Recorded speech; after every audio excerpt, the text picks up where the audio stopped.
Welcome back to Butterbean, the mother of all guides. I'm Lucy, I'm a mum of two, a hypnobirthing practitioner and the founder of Butterbean. In this video, we'll be taking a whistle-stop tour of the history of childbirth and reframing some serious fears along the way. But before we do, be sure to hit the like button and subscribe to the Butterbean channel for guidance and support on pregnancy, birth and beyond.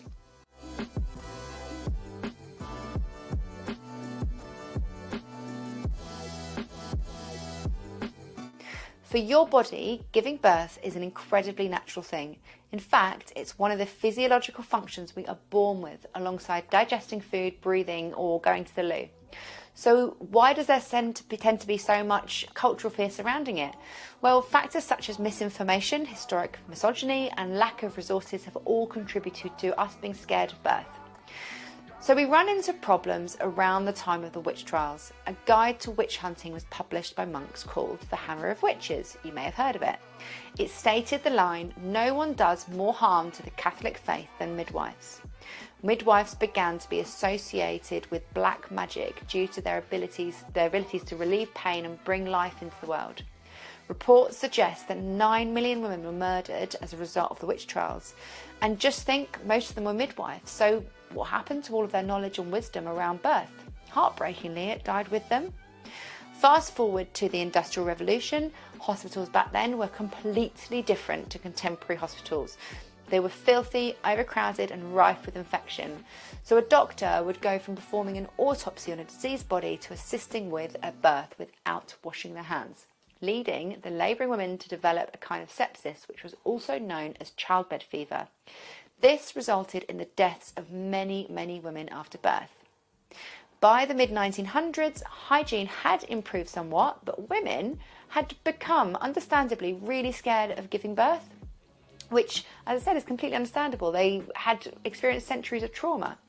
They had lost faith in their natural abilities. The relentless shame and miseducation meant that people didn't know why women died in childbirth.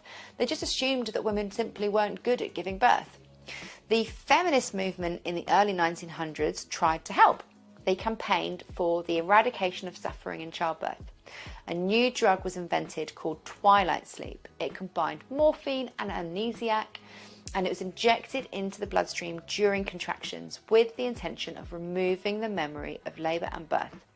Because of this, many women didn't recognise their own babies because they couldn't remember having them, which is literally just so horrendous, awful.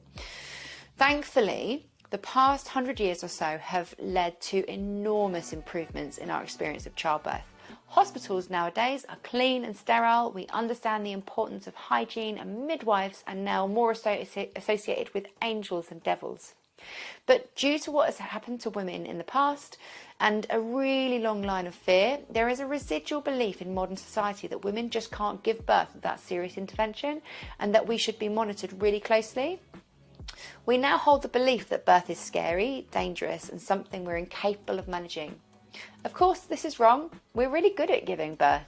It's a natural instinct that we're born with. It's the fear that comes with it that makes birth more difficult because we enter the birth room in a place of fear rather than confidence.